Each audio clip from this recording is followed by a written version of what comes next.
Radical Islamic terrorism has targeted our nation, as you know, but this past week, senior national security officials were warning that may no longer be the biggest threat facing our country. At the annual assessment of worldwide threats to the U.S. at the Senate Intelligence Committee hearing this past week, CIA Director Mike Pompeo, FBI Director Christopher Wray, and National Security Agency Admiral Mike Rogers, the director of that agency, all testified that the greatest challenge we now face comes not from jihadists, but the halls of Moscow and Beijing, that Russia and China now rank at the top of the list as principal threats to our national security. Joining us now is Judy Miller, who's written about this. She is an adjunct fellow at the Manhattan Institute for Policy Research, a Pulitzer Prize-winning author and journalist and Fox News contributor. Judy, so what happened to the radical Islamic terrorists who hate us? Well, I think they are still there, Eric. But what was really striking about that testimony is that as someone who has covered terrorism for the past 30 years, the top national security advisors and intelligence officials in this government no longer even spent much time talking about the Islamic threat. Now, does that mean that ISIS is gone? No, it doesn't. And I know that, you know that, we know that here at Fox News.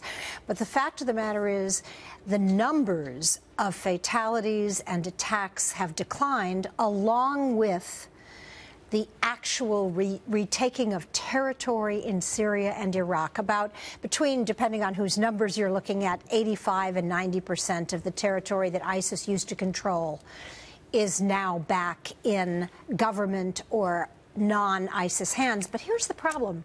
These guys haven't gone away, and they're still capable of doing enormous damage. Look at what happened. Last year, there were 22,487 attacks in which 18,475 people died. That's worldwide. Now, that's down, but it's still a significant threat. And I think that our nation's national security and intelligence people should have devoted a little more time to that ongoing continuous threat. We have in every FBI district in this country, there is an open investigation in all 50 states. So let's not get complacent.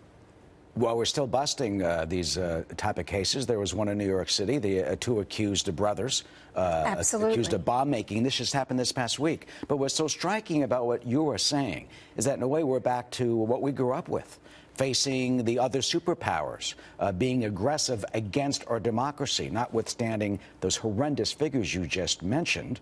It's right. Back to Russia and China. Right. It's the Cold War all over again, only in a new version. You know, I think we journalists are often accused of having a short attention span, but I think the same kind of shortcoming is also true of our intelligence community. I've covered them a long time, and I worry about sustaining the kind of attention that has resulted in this dramatic drop in attacks by ISIS. You know, in Britain, there are 30,000 people being watched who are suspected of still having ties to the Islamic State. Here you have the ongoing investigations.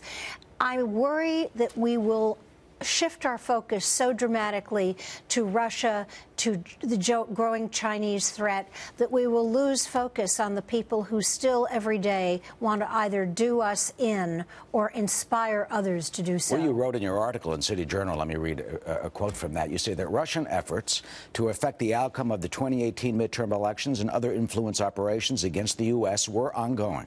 Concern about the implications of a failing but aggressive Russia and a rising China now overshadow the challenges that has driven American national security since the terrorist attacks of 9/11. We just saw with the Mueller indictment this past week, the threat directly from Moscow to undermine the very sacred democracy that we hold, you know, so dear in this country. So what should the president do? He's not going with the sanctions in Congress. He hasn't harshly criticized Moscow or Vladimir Putin, although he has said Russia is a bad actor.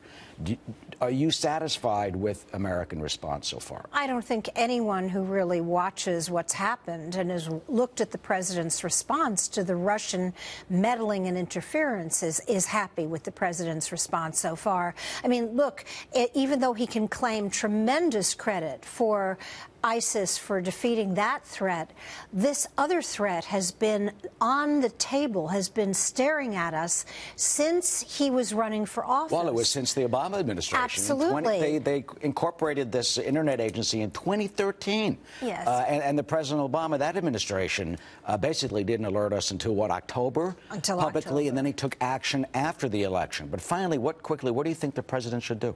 I think we need sanctions, the sanctions that Steve Mnuchin, the Treasury Secretary, has been promising.